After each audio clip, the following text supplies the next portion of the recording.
এই যে ইরান সম্পর্কে আপনার যে ভালোবাসা, ইরান সম্পর্কে আপনার যে ভালোবাসা, আপনার ভিতরে ঈমান নেই।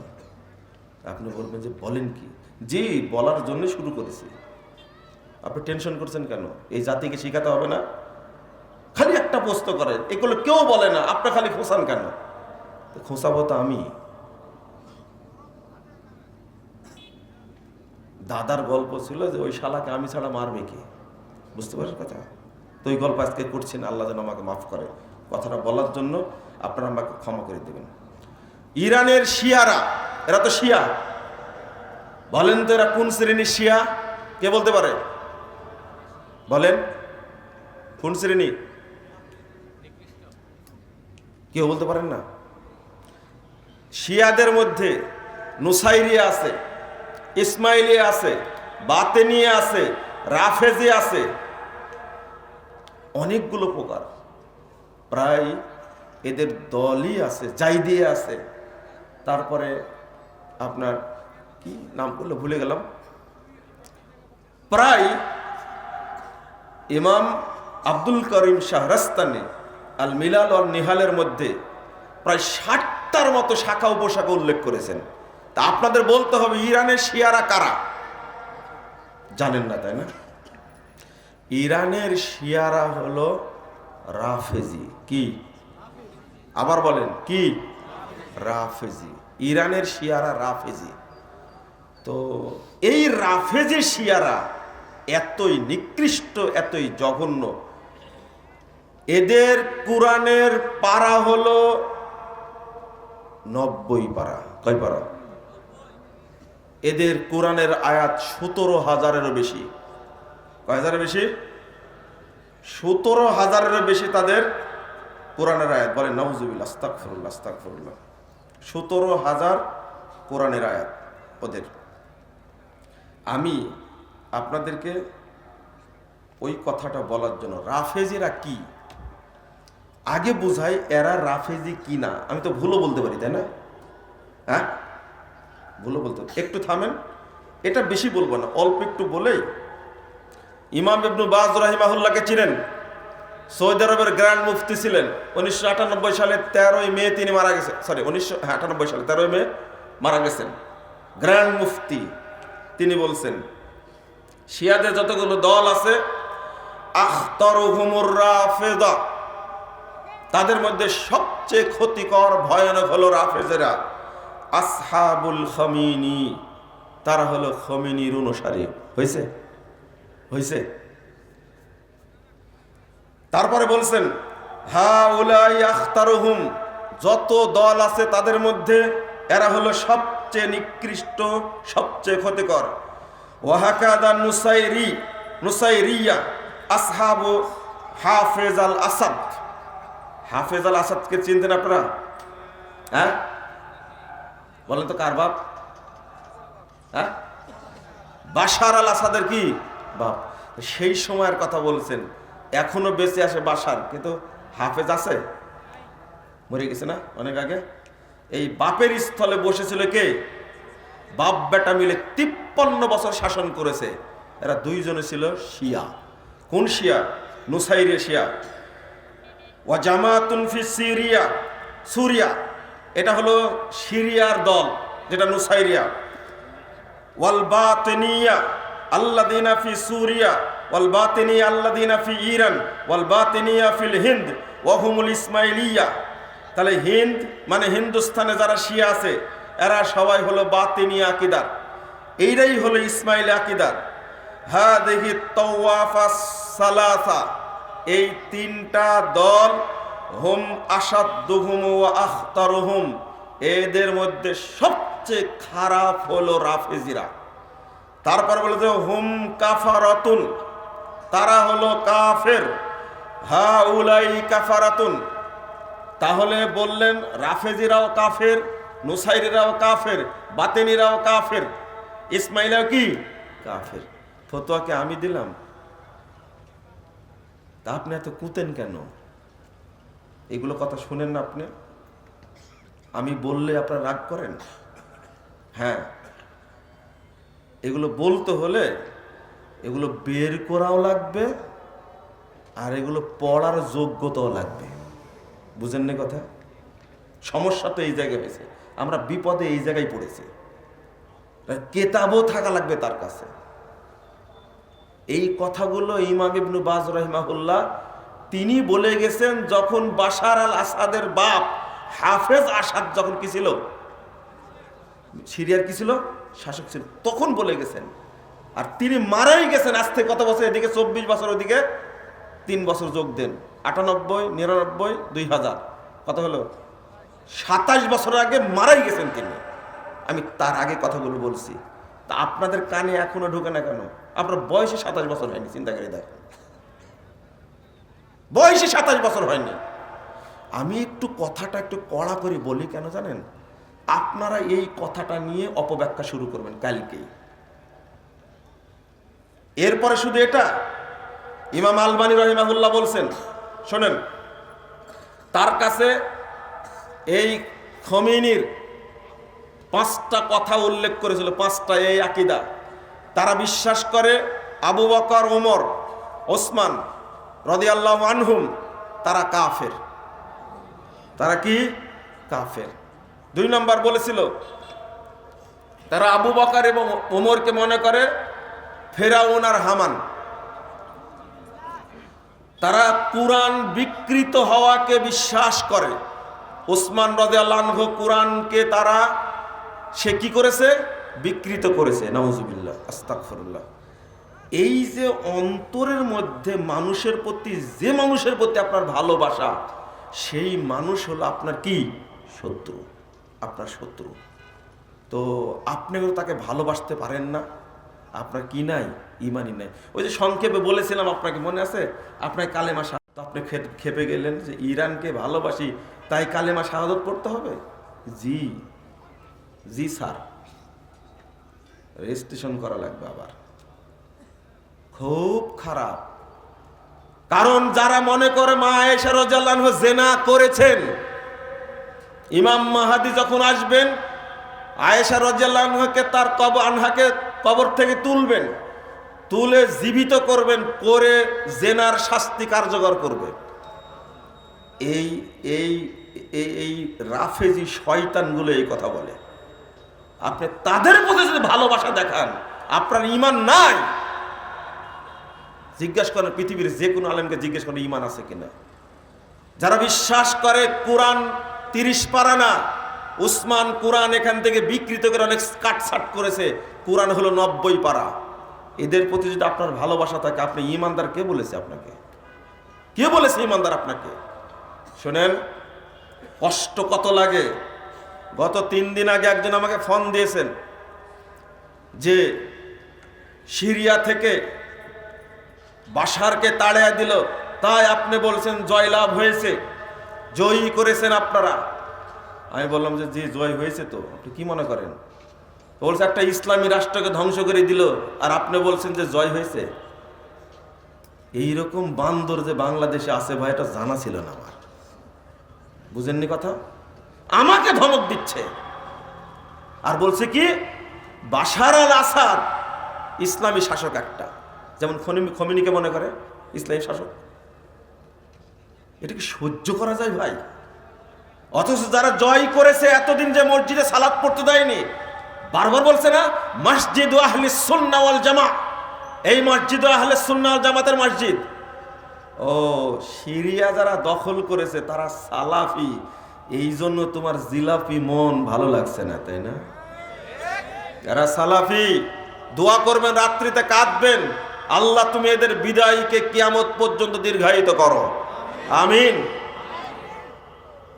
এরপরে ইসরায়েল হামলা চালাচ্ছে, ধৈর্য ধারণ করে আছে। ইসরায়েলের টার্গেট এরা হলো চাচাতো মামাতো ভাই, তো চাচাতো ফুফাতো ভাই, এই শিয়া রাফেজি আর ইহুদি দুইটা। কিন্তু আপনারা এটাও জেনে রাখেন, এই ইরান থেকে 341 কিলোমিটার দূরে একটা শহরের নাম হলো আসবাহান শহর। এই আসবাহান শহরেই এই দাজ্জাল লুকিয়ে আছে। আল্লাহর নবী বলছেন আসবাহান থেকে দাজ্জাল বের হবে, যখন বের হবে তার সাথে 70,000 ইহুদি থাকবে। কয় হাজার? এরা কারা? এরা কারা? এই রাফেজিরা, এই রাফেজিরা, এই রাফেজিরা, এরাই হলো ইহুদি। কি দারুণ চক্রান্ত! হিজবুল্লাহর সাথে মারামারি বন্ধ করে দিল, চল আমরা এখন মারামারি করি না ভাই ভাই। সিরিয়া দখল হয়ে যাচ্ছে, সাথে সাথে যুদ্ধবিরতি দিল, হিজবুল্লাহ দিল, ইসরায়েল দিল, হামাস দিল, সবাই মিলে দৌড় দিল ওইদিকে, চল সিরিয়া দখল হয়ে গেল। কিন্তু এদিকে দিতে দিতে ওইদিকে কেল্লা ফতে। আলহামদুলিল্লাহ, আলহামদুলিল্লাহ, আলহামদুলিল্লাহ। সামনে টার্গেট দোয়া রাখবেন, বেশি করে দোয়া করবেন, আল্লাহ তুমি ইয়ামানকে বিজয় দান করো। বলেন আমিন, বলেন। আল্লাহ রাসূল এত দোয়া করেছেন, আমাদের উস্তাদরা বলতেন, হাদিস পড়ার সময় আল্লাহ রাসূল শুধু বলছেন আল্লাহুম্মা বারিক ফিশ শাম, আল্লাহুম্মা বারিক ফিশ শাম, আল্লাহ তুমি শামে বরকত দান করো, আল্লাহ তুমি শামে বরকত দান করো, আল্লাহ ইয়ামান বরকত দান করো, শুধু এই দোয়া করতেন। তো বলতেন একবার আল্লাহ রাসূল যে নাম নিত বাংলাদেশের কথা। সত্য উস্তাদরা বলেন এত দোয়া করেছে শামের জন্য। কেন? ওই জায়গাতেই প্রকাশ পাবে, ওই জায়গাতে আসবেন ঈসা আলাইহিস সালাতু ওয়াস সালাম। মসজিদের কথা বলা হয়েছে, গবেষণা করে দেখা গেছে যে এটা আলেমগণ বলছে এটা মসজিদ না, এটা হলো যে মিনারের কথা বলা হয়েছে, এই দামেস্কের গেটে যে মিনার থাকবে, এই সেই মিনারের উপরে ঈসা আলাইহিস সালাম আসবেন ফেরেশতার পাখায় ভর করে। আমিও বলেছি মসজিদের কথা, দুইটা মতে আছে। মসজিদে গিয়ে সালাত আদায় করবেন, ইমাম হবেন ইমাম মাহদি, ইমামতি করতে বলবেন, যান ইমামতি করেন। ঈসা আলাইহিস সালাতু ওয়াস সালাম বলবেন, না, তোমাদের মধ্যে থেকে ইমাম যিনি তিনি ইমামতি করবেন। তিনি কে? তিনি কে? ইমাম মাহদি। বের হয়েছে তো, তাই না? 1919 সালে বের হয়েছে, 2019 সালে বের হয়েছে। কোথায় আছে এখন? জেলখানায় আছে।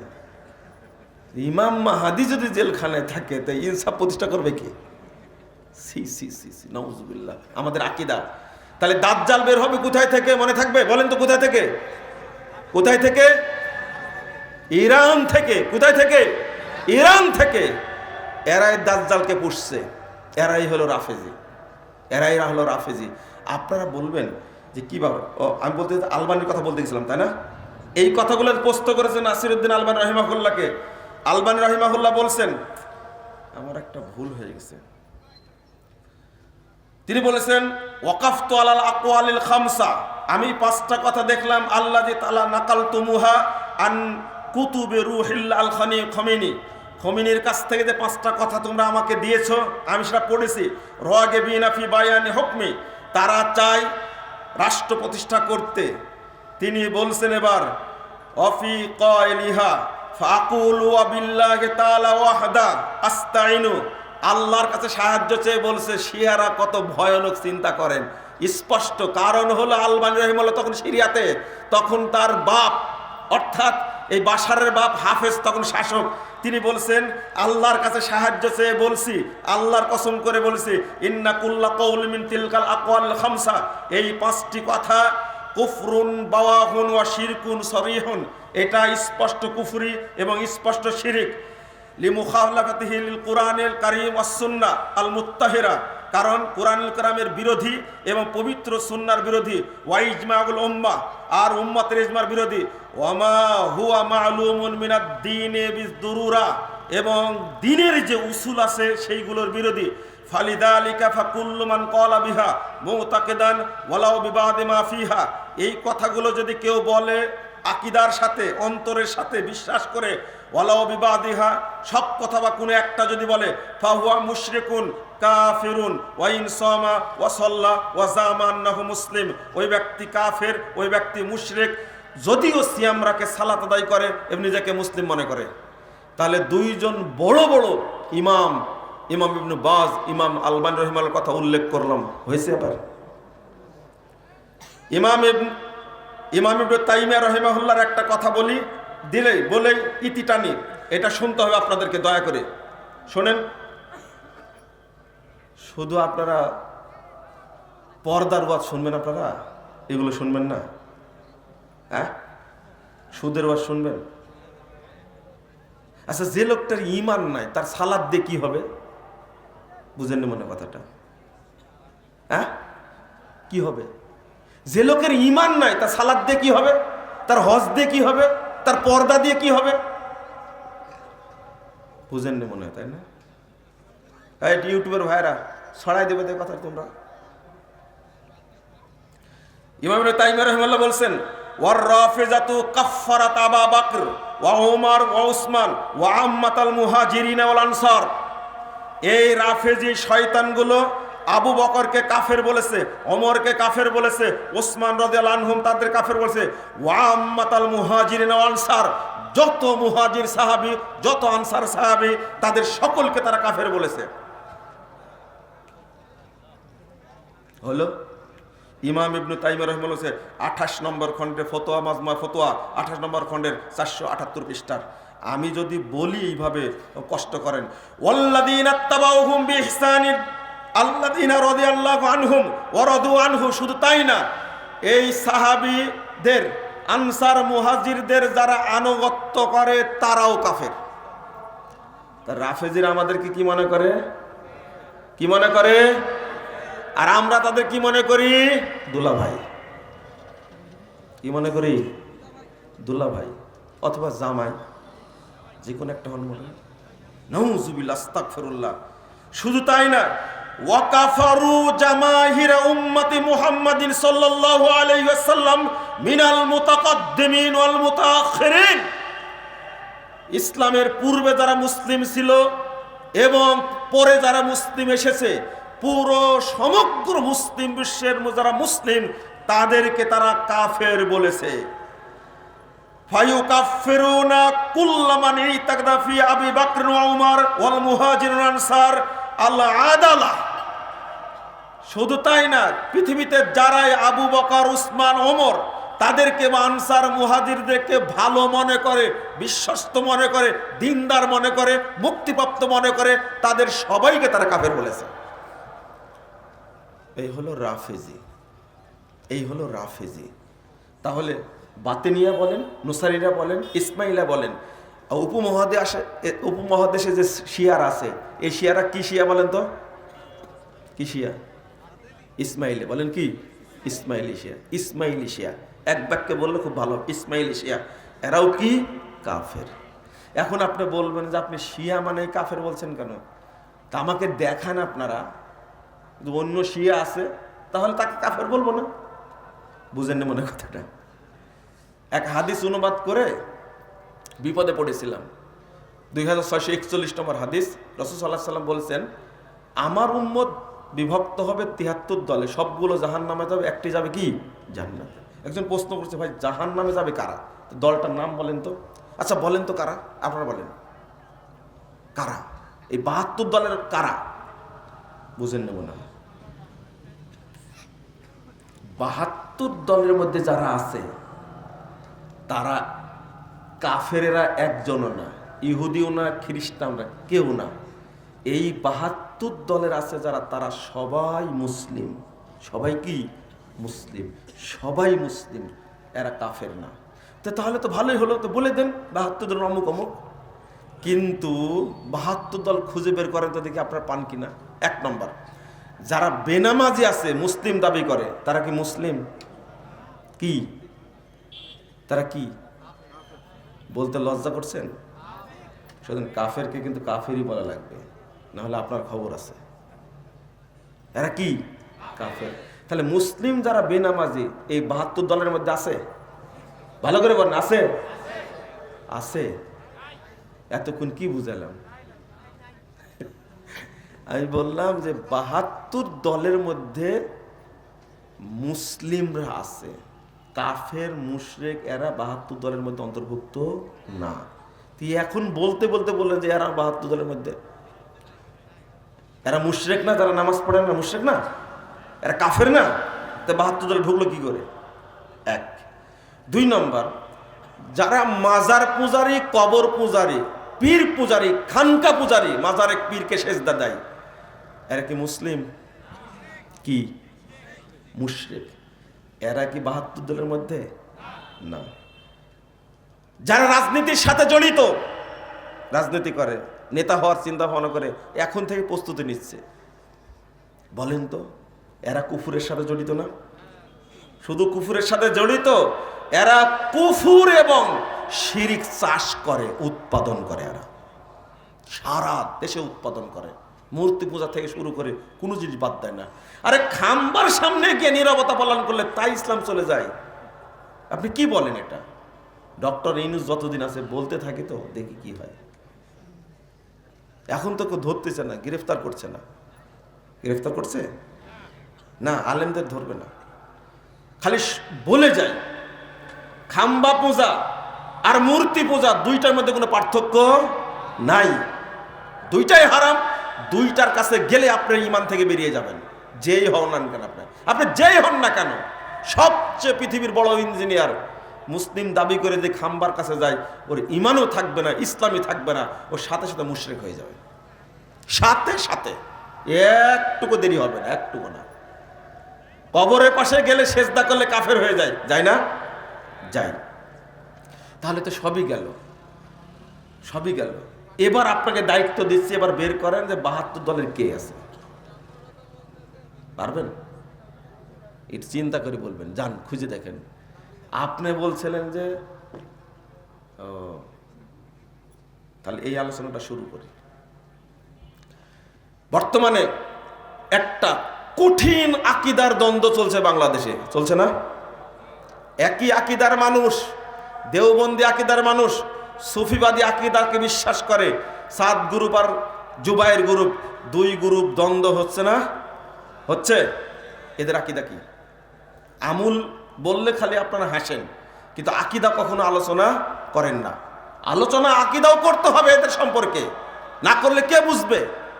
শোনেন, এদের মূল আকীদা হলো সাদ গ্রুপ হোক, দেওবন্দি, সরি, সাদ গ্রুপ হোক, জুবায়ের গ্রুপ হোক, উভয়ে দেওবন্দি, তারা উভয়ে সুফি আকীদায় বিশ্বাসী। সুফি মতবাদটা হলো কুফুরি মতবাদ। কি মতবাদ? আবার বললেন কি মতবাদ? সুফি মতবাদটা কি আসলে? আসলে কি? এই মতবাদের উদ্যোক্তা হলো আবু ইয়াজিদ বাইজিদ বোস্তামি, তার নাম। বাংলাদেশে তার কবর আছে, জীবনে কিন্তু বাংলাদেশে আসেনি। খুব ইচ্ছা ছিল, বলেছি তরুণদেরকে, আগামী দিনে বাংলাদেশ যখন আবার স্বাধীন হবে, যেদিন তাওহীদ প্রতিষ্ঠিত হবে, সেই দিন আগে ভাঙতে হবে বাইজিদ বোস্তামির ওই ভুয়া মাজার। ইনশাল্লাহ তো বললেন না? ঠিক ভাষাটা হলো একটা পচার রাজনৈতিক ভাষা। একটা এর কি সংসদ মনে করেছেন? হ্যাঁ, সি বলবেন যে ইনশাআল্লাহ। আল্লাহ তুমি তৌফিক দান করো আমাদেরকে। সারা বাংলাদেশ ঐক্যবদ্ধ হবে একদিন ইনশাআল্লাহ। এই যে প্রচার করছি, কাজ হবে না মনে করছেন? পিস টিভি চালু হয়ে গেছে, আবার একবার রেকর্ডিং করতে পারলে হয়। আর একবার রেকর্ডিং করতে 10 বছর পর চলতে থাকুক, দেখি বাংলাদেশে মাজার পূজারের মাজায় কত বল আছে, ওর পিন্ডিতে বল কত আছে, সেটা আমরা দেখবো ইনশাআল্লাহ। কারণ কোটি কোটি মানুষকে মুশরিক বানাচ্ছে তারা। এই ব্যাপারে কেউ কথা বলে না। এই সুফিবাদ, বড় বড় আলেম আছেন, জুবায়ের গ্রুপ বলেন, সাদ গ্রুপ বলেন, বড় বড় আলেম আছে তাদের মধ্যে, কিন্তু তারা বিষয়টা পরিষ্কার করে না। তাদের উদ্দেশ্য হলো মানুষকে আল্লাহ বানানো আর আল্লাহকে মানুষ বানানো। এটা হলো মূল থিম। মূল থিম কি বলেন? এত পচা আকীদা নিয়ে মানুষ কি ইসলাম থাকতে মুসলিম থাকতে পারে? কি আকীদা বলছে? তলাবতুল্লাহ সিত্তিনা সানা। এদের সুফিদের মূল গুরু হলো আবু ইয়াজিদ অর্থাৎ বাইজিদ বোস্তামি। মূল গুরু হলো এই ভদ্রলোক। এই লোক নিজেকে আল্লাহ দাবি করেছিল। তলাবতুল্লাহ সিত্তিনা সানা, আল্লাহকে খুঁজছে আমি 60 বছর যাবত। ফাইদা হুয়ানা, এখন দেখছি আমি নিজেই আল্লাহ। কোথাও আল্লাহকে খুঁজে পাইনি, শেষে নিজে দাবি করেছে কি আমি আল্লাহ। বলতো, স্পষ্ট বলতো, সুবহানি সুবহানি মা আযমা শানি। আমরা বলি সুবহান আল্লাহ, আল্লাহ কতই না পবিত্র, বলি না? আর বাইজিদ বোস্তামি সুবহানাল্লাহ কোনোদিন বলেনি, বলছে কি সুবহানি সুবহানি মা আযমা শানি, আমার মর্যাদা কতই না বেশি, আমি না কতই পবিত্র, আমি কতই না পবিত্র, আমার মর্যাদা কত বেশি। নাউযুবিল্লাহ, আস্তাগফিরুল্লাহ। একজন লোক গিয়ে ডাক দিছে, আবু ইয়াজিদ আসো বাড়িতে। রাগ করে বাড়ি থেকে বেরিয়ে বলছে, লাইসা ফিল বাইতে গায়রুল্লাহ, এই বাড়িতে তো কেউ নাই, আল্লাহ ছাড়া তুমি কাকে ডাকছো? এটা হলো বাইজিদ বোস্তামির কি আকীদা। আল্লাহর নবীকে সে সম্মান করত না। আল্লাহ রাসূল হলেন ইমামুল মুরসালিন, সাইয়্যিদুল মুরসালিন, অথচ বাইদিদ বোস্তামি বলছে লিওয়াই আরফাউ মিন লিওয়াই মুহাম্মদ, আমার মর্যাদা মুহাম্মাদের মর্যাদার চেয়ে অনেক বেশি। তার শাগরিদ হলো আবুল কি মানসুর হাল্লাজ, নাম শুনেছেন না? মানসুর হাল্লাজ সুফিবাদকে আরো উন্মুক্ত করে তুলে ধরেছে। মানসুর হাল্লাজ নিজেই বলতো, দুইটা জিনিস শুনেন, একটা হলো আল হুলুল ফিল ইনসান, আল ফানাউ ফিল্লাহ, মানুষ যখন আল্লাহর মধ্যে বিলীন হয়ে যায় তখন বলে ফানা ফিল্লাহ, আর আল্লাহ যখন মানুষের মধ্যে বিলীন হয়ে যায় তখন বলে হুলুল ফিল ইনসান। দুইটা হুলুলের মধ্যে